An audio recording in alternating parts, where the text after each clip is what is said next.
Hello, I'm Kim Nicole G. Fernandez from BSN 1Y3 M1B, and the purpose of this video is to do bed making in an unoccupied bed. So first is gather the equipment, then perform hand hygiene. The next is adjust the bed to the elbow of the caregiver. Let's just assume that the bed is already adjusted dahil po di available yung regular bed. So next, remove the call bells, then tubes. Then next is put on gloves.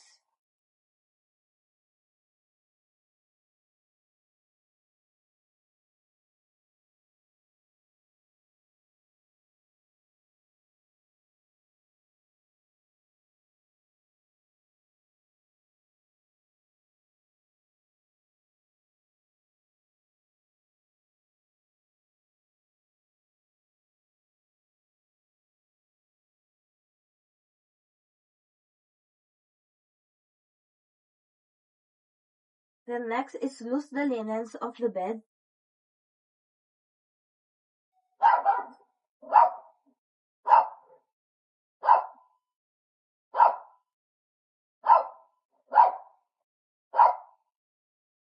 Next po is tatanggalin na po natin yung bottom sheet.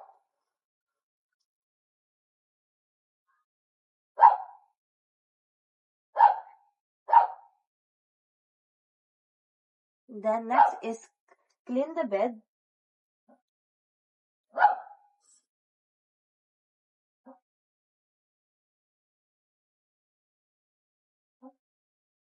Next is remove gloves and dispose. Next is po ilalagay na po natin yung bottom sheet.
Nalagay na po natin yung draw sheet. Then next naman po is lalagay natin yung protective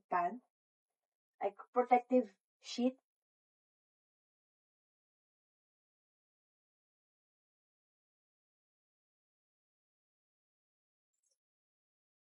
Then next naman po, ilalagay na po natin yung top sheet.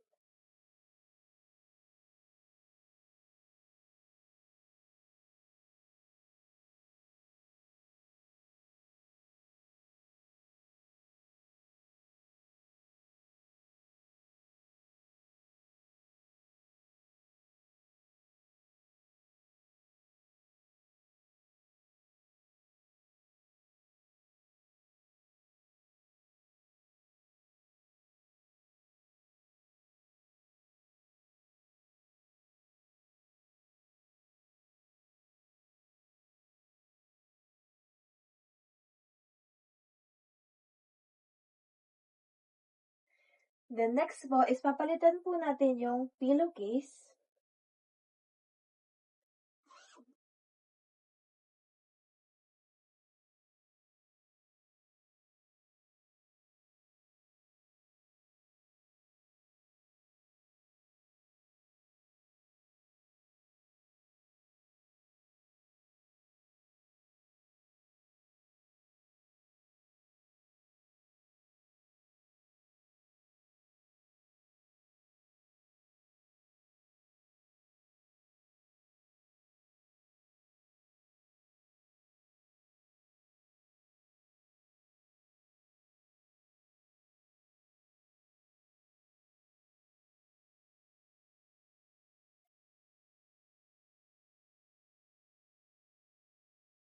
Next po, i-dispose po natin yung old pillowcase. And nalagay na po natin yung bago.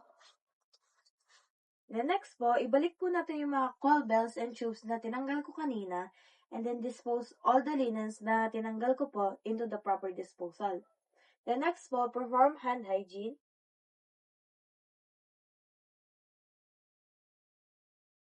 Hello, I'm Kimnicol G. Fernandez from BSN 1 and 1B, and the purpose of this video is to do bed making while the patient is present on the bed. So first, check the patient chart, then gather all equipment, then perform hand hygiene, then identify the patient and explain the procedure. Hello, ma'am. I'm Kim Nicole G. Fernandez, and I'll be your nurse. What's your name, and can you tell me your date of birth? Can I check your ID band for verification? Okay. So today, ma'am, papalitan po natin yung linens nyo. Is that okay with you? So next, for your privacy, I will be closing the curtains. Then I will adjust the bed to the elbow of the caregiver, which is me. But let's just assume that it is already adjusted on my level, and then lower the nearest rails. Let's just assume that it is already lowered kasi na ang bed natin ay nasa lapag. Next, we will be putting gloves.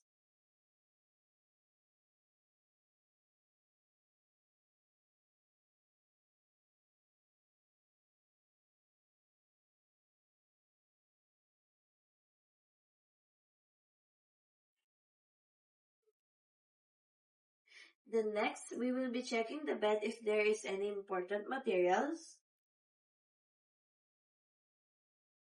So next is remove the coil wells and tubes. Let's just assume that I already removed the coil wells, then the tubes.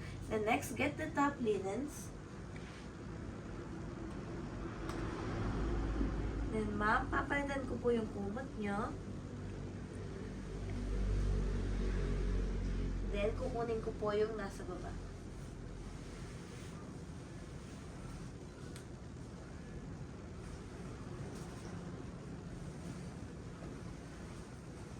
Then next, put it into the hamper.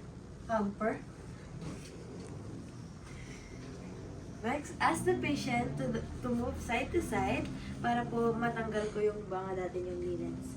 Ma'am, pwede po ba kayong musog sa side?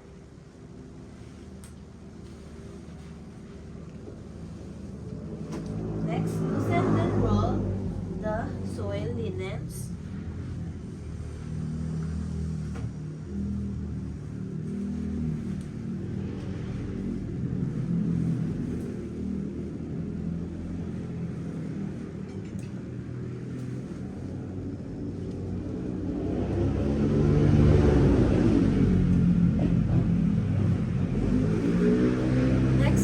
Adding the new sheets.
Next, we will be placing the protective pad.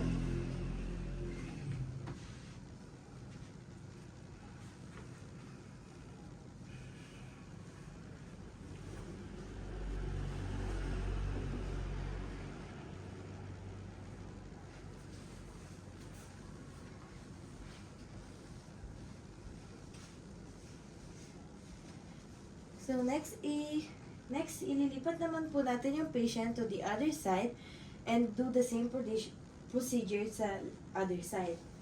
Ma'am, may murong ko na po kayo sa kabila.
Ma'am, pwede na po kayo bumalik sa position niya.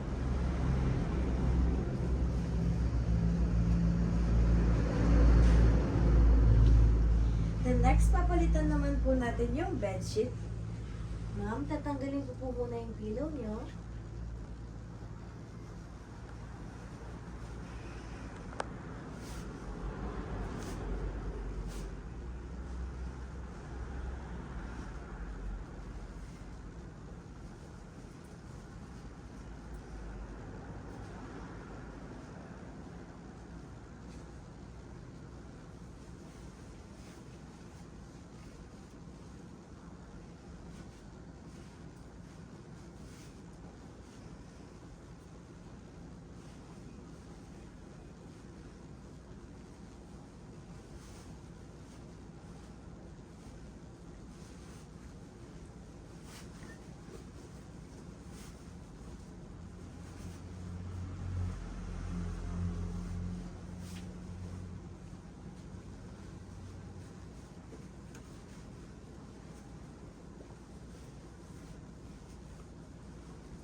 Then next, babalik ko na po yung pillow niyo.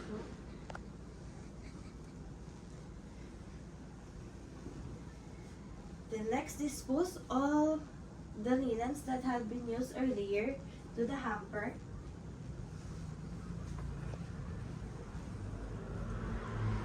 Then remove gloves and perform hand hygiene.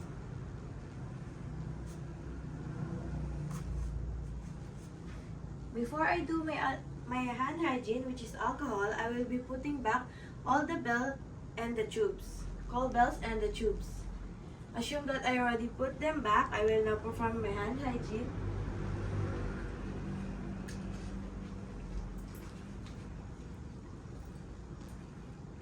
That's all. Thank you for watching.